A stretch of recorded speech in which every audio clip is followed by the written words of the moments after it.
Hey guys, Alissa here. Last week I teamed up with Sam at my local Heinen's to help me pick out a few local craft beers to pair with my own brat recipes. Each of the 3 beers has a unique flavor profile that we can match up with the according brat.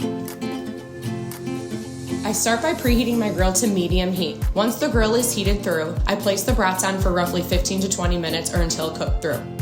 First, we're going to pair our Brunch Brat with Market Garden's Prosperity Wheat, which has notes of clove and banana.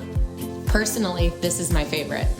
Second, we're going to pair our Cleveland Brat with Collision Ben's Hope Flows Kolsch beer.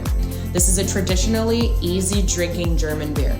Lastly, we're going to pair our Mexican Brat with Great Lakes Brewing Company's Mexican Lager because of all the notes of lime. All 3 of these brats were delicious and they were paired perfectly with these refreshing beers.